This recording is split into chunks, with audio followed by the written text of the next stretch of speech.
Bon, voilà pour le premier. Alors le deuxième.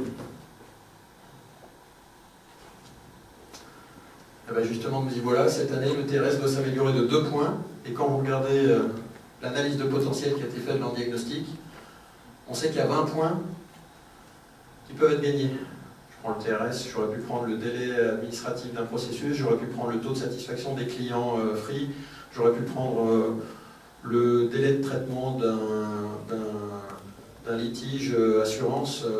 Voilà, j'ai pris un exemple machine, mais tout le monde est concerné, y compris les services.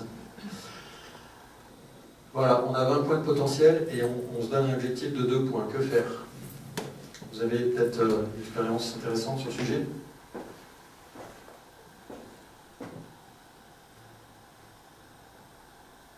Oui, non.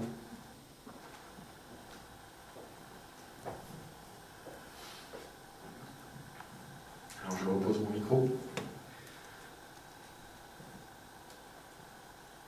La première chose, c'est s'assurer qu'on a défini une vision et qui prend en compte les contraintes extérieures au business.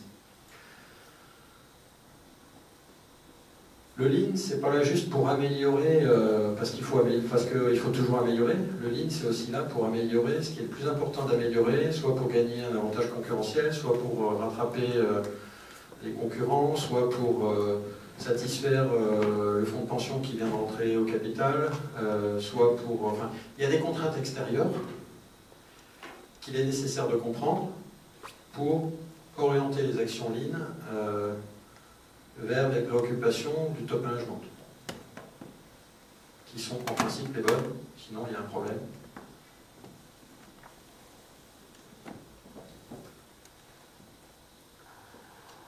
Faire un diagnostic des potentiels d'amélioration et le partager avec les décideurs.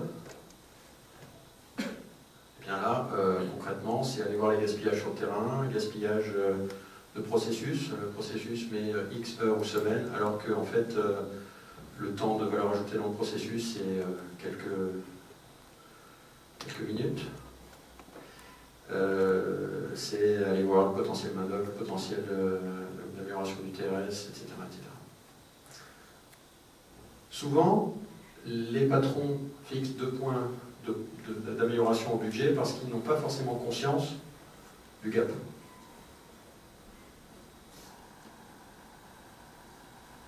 Alors,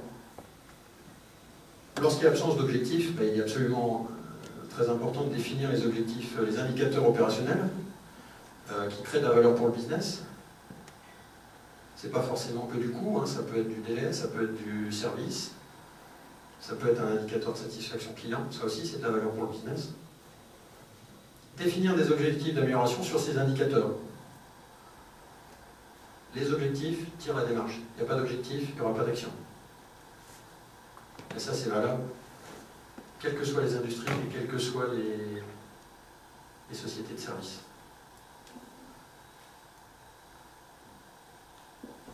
Alors, toujours l'idée de capter 50% du potentiel en 2 ans.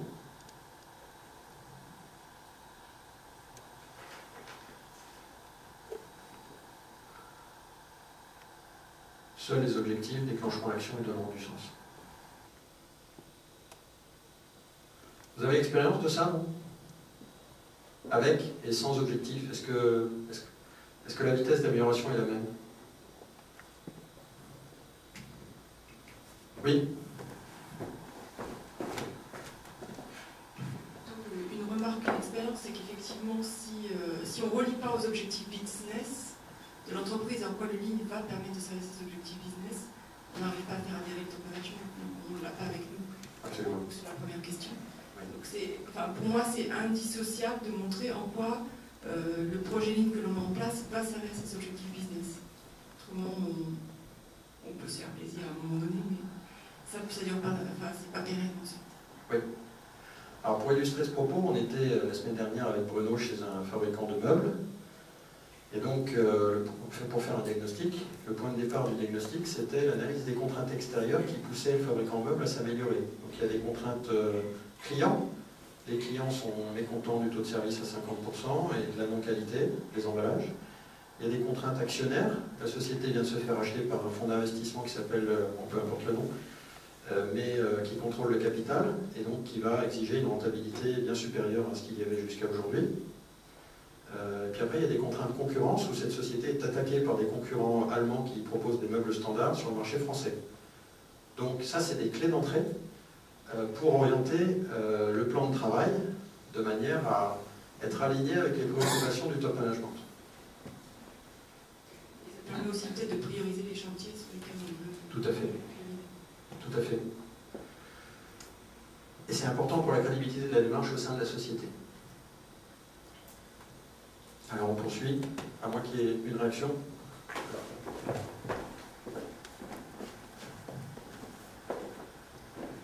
Je m'excuse. Moi, je suis quelqu'un de passionné. Et j'aime, et j'ai la passion des équipes haute performance. Et une équipe haute performance ne peut pas exister sans impératifs de résultat. Voilà. Ok, merci.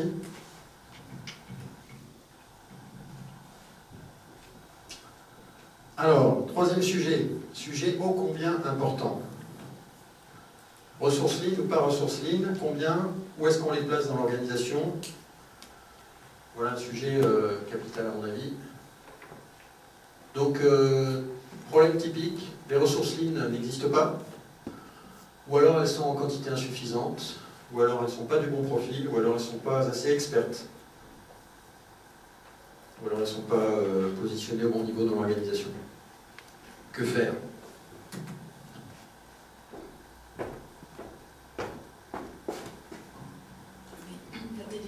Chez GSK. Donc, je pense que là, on a ici toute l'importance du comité de pilotage. C'est-à-dire que pour moi, le comité de pilotage mensuel est l'occasion d'arbitrer les ressources, de faire le point sur l'avancement du projet.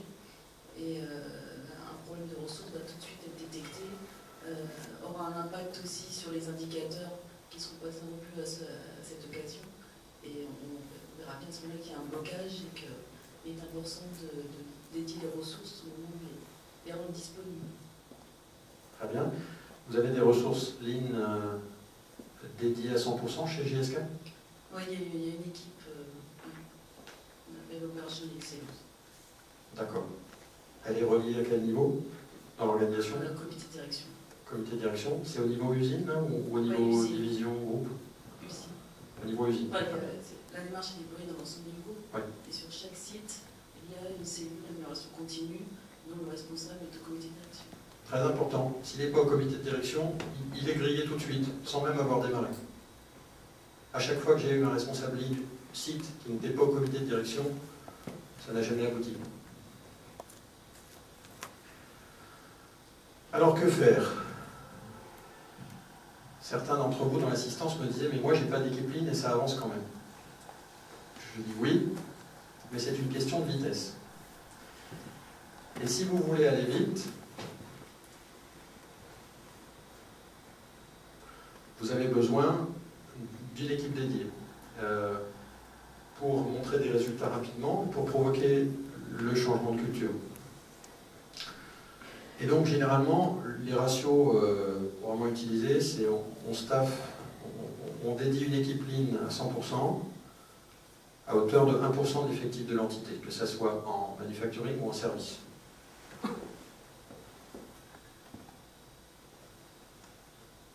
En 0,5 ça doit marcher aussi, mais bon, ils vont 2 fois moins vite, hein. Je n'ai pas besoin de vous faire la démonstration. Donc après, ça dépend de la vitesse à laquelle vous voulez aller. Après, on peut se dire, si j'en mets pas du tout, ça va passer par les managers, donc ils vont s'approprier le changement. Oui, mais alors ce sera long et pénible. Et ils ne vont pas acquérir la méthode tout de suite.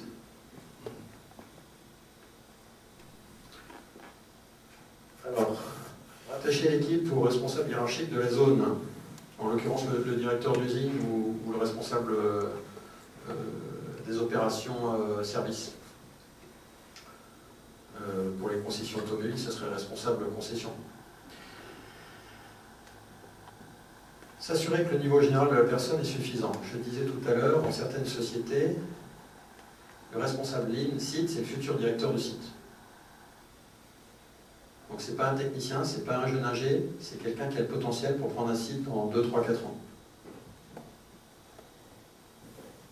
Un site ou une unité de production si on est sur un site énorme. Si vous prenez un jeune ingé ou un technicien, il va se faire bouffer en moins de 2. En tout cas, c'est l'expérience que j'en ai. Oui? C'est quoi un site énorme pour vous? 2000 personnes.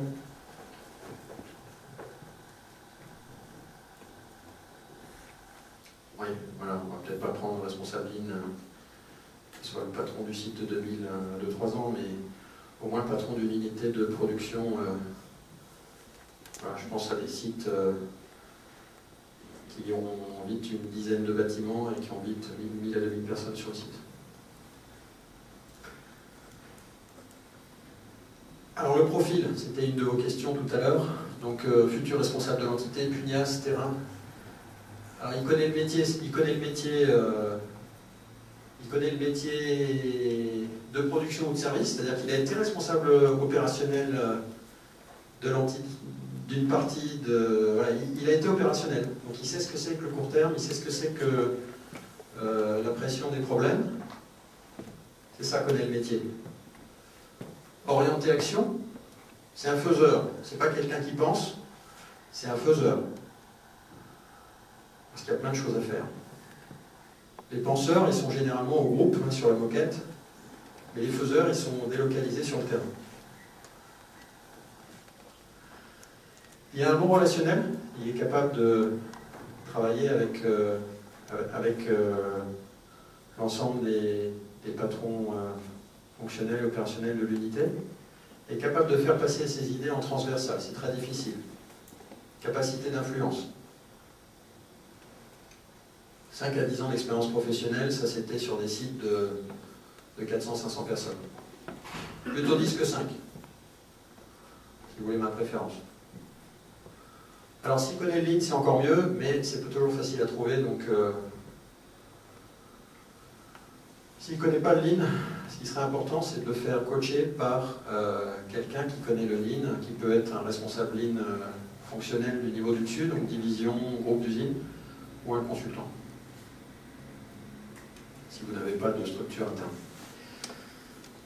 Rattacher fonctionnellement cette équipe lean à un expert lean, c'est pas une expert lean, c'est un expert lean qui va l'orienter, la former sur la méthode.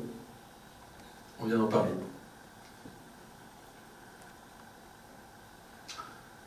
Alors, quatrième problème, le middle management résiste. Le lean ne passera pas par moi. Alors que faire?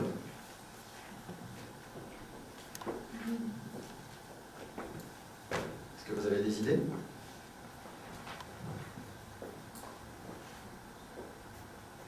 Oui? Madame peut-être, ensuite. Bonjour, Geneviève Bonalonès d'Association. Je pense qu'il faut le responsabiliser sur ses objectifs. Oui. Cibler ses objectifs par rapport à son métier de terrain, son rôle de middle management. Oui. Très bien.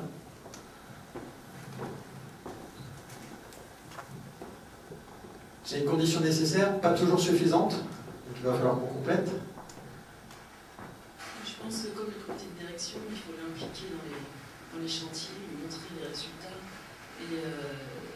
et identifier même dans son équipe les gens qui vont tirer la démarche, les gens qui vont être partie prenante et qui vont lui dire mais si, il faut continuer parce que ça nous intéresse de continuer sur le terrain.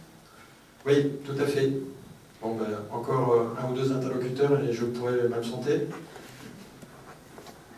Alors, s'assurer qu'il a compris pourquoi l'entreprise s'y mettait, ce qui va se passer, quelle est la vision, c'est vers où on va, et en quoi peut-il contribuer. Donc ça, c'est quand même le sens de tout ça. S'il n'a pas compris ça, il va être un peu bloqué. Donc ça, il faut qu'il l'ait compris.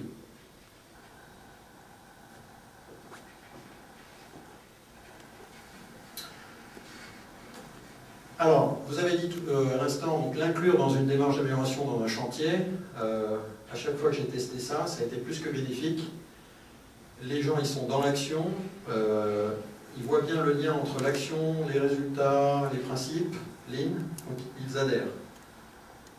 Ça les aide à... Ça aide